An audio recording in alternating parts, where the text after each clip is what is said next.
our final display of the season. Long season that started back in early June actually, when we went across to Normandy to celebrate the 60th anniversary of the D-Day landings. You can just see the four gazelles at the back of the particular formation of the Blue Eagles taking off with the fifth aircraft in the team, the Lynx, just going across the horizon. Approximately 80 knots, so it's probably doing about, that's indicated airspeed, probably doing about sort of 75 knots there, indicated airspeed, and depending on the headwind they've got, we'll reduce that down to about sort of 60 knots or so today. So on the way back to Middle Wallop, how many times do you have to refuel? Oh, it takes a little while. A very unique sight here, ladies and gentlemen, not just the mixed fixed wing and rotary formation from both Army Air Corps teams, both the... in the Chipmunk.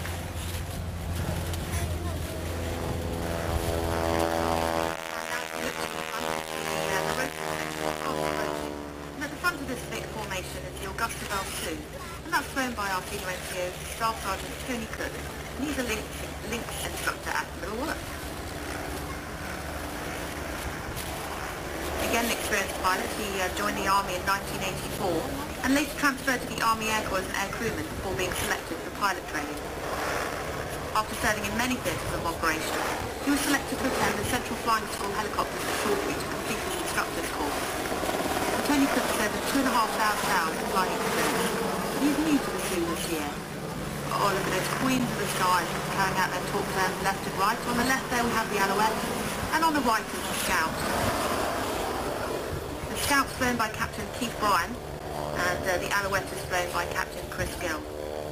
We're very lucky to have a full display for you here today, and obviously yesterday as well, as the former Scout pilot who was the Scout pilot for the majority of this season, up until August, was unfortunately grounded. So Keith Bryan stepped into the breach, and he was actually last year's Scout pilot. He was very kindly flown over. He gained his Army wings in 81 and flew the Gazelle during the Falklands campaign, and then the Alouette in Cyprus before retiring. He's been a member of the TA for over 10 years. Now if you look to your front, up goes the Chippy into a loop. That's Connor Campbell. That's sort of 140 knots he started that from. Now the Chippy is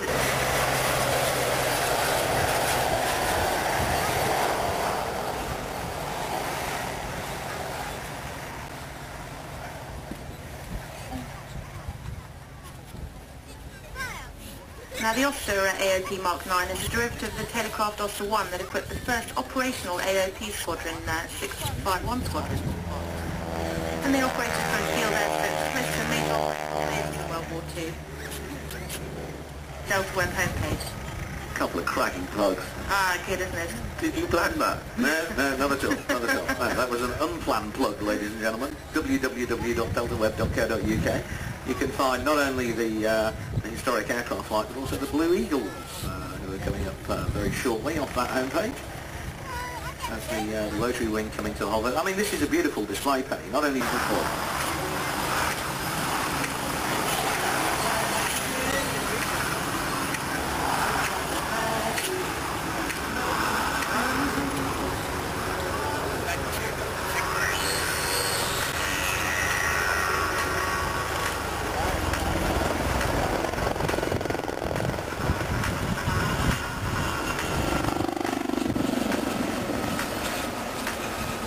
There they go, you can see the two pairs of gazelles, two left, two right, and Eagle lead and Eagle 4 across to the right, and Eagle 3 and 5 across to the left.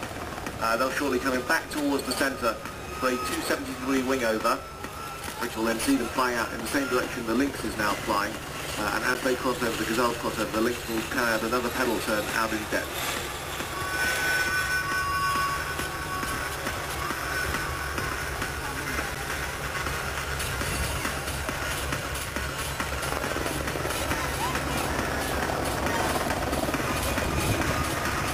So if you focus on the Lynx now in the distance, it's going to perform an amazing manoeuvre. You really won't see a helicopter perform this ever again. You actually see a helicopter perform a loop.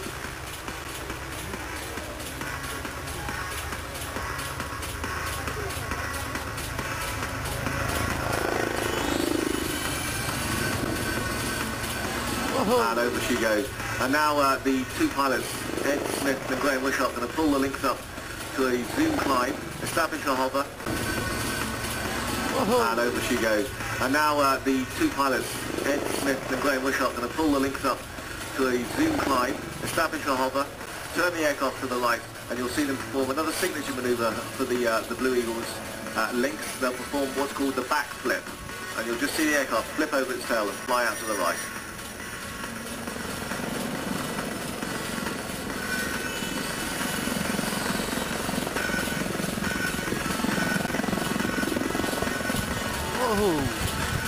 Fantastic. Across to the right for another 180-degree pedal turn.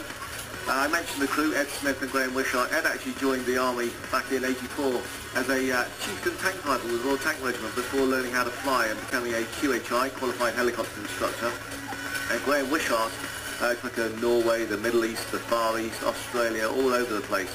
Both Ed and Graham are instructors with 671 Squadron, teaching newly qualified Army Air Corps pilots how to fly the Lynx, and yeah, I think you'll agree that it's something they can do pretty well. You'll just get another good aspect to see the Lynx performing a loop right in front of you. You actually did see it perform a loop, and there's no hiding that that's what this helicopter does.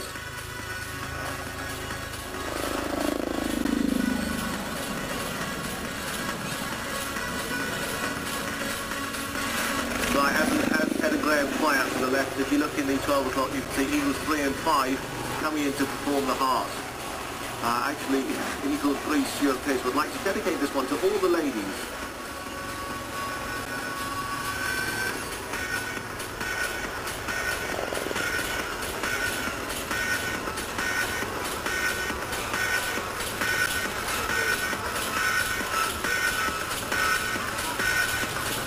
As they cross over the bottom there, nice and tight crossover. On the 3 is, on the left is Eagle 3, Stuart Pearce. I'm sure he'll thank me for that.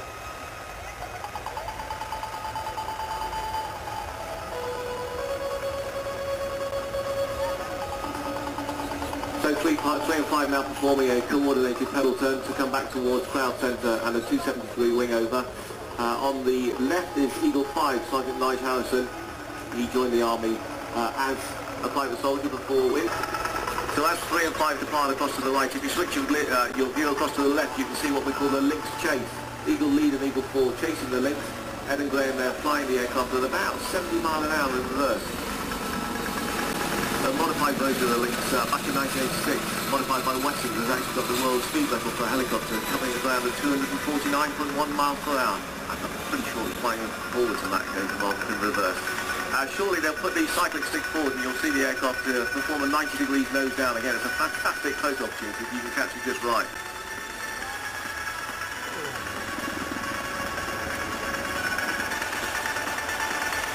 Back to crowd centre now for the Lynx, with the Gazelles holding off to the right, establishing the hover again so you can see the backflip.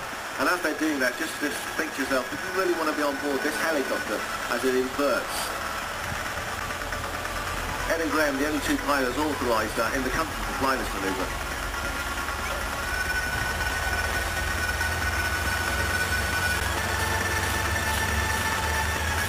And over it goes. Flying across to crowd left now for another 180-degree pedal turn before performing a loop again crowd centre through 2 pairs of Gazelles, which will perform the bunt. Just quickly chat about the Lynx. It's currently, this is the Mark 7, you can see just now a good view of the tow missile tubes on the side. It's used as an anti-tank aircraft, but that role will be replaced by the Apache helicopter, which we just, I mentioned earlier, bringing into service now. Here you'll see the loop once more, and across to the right you can see the tube couple sensation. Again, the aircraft are very light because of a low fuel load, and any slight gust of wind really throws the aircraft out of sync. And next to Al, the second aircraft away from you is Eagle 4, and that's W2 Al Scott. He initially joined the Army as a tank gunner before learning how to fly. He's now on the same squadron, 670 squadron as Al Ritters as an instructor. Here comes the Lynx for that one final loop of the display this year. And over she goes. It can perform the loop. It's actually got a semi-rigid rotor head, so when you see them static, you'll see that the Lynx's rotor blades are perfectly horizontal as opposed to the Gazelles, which are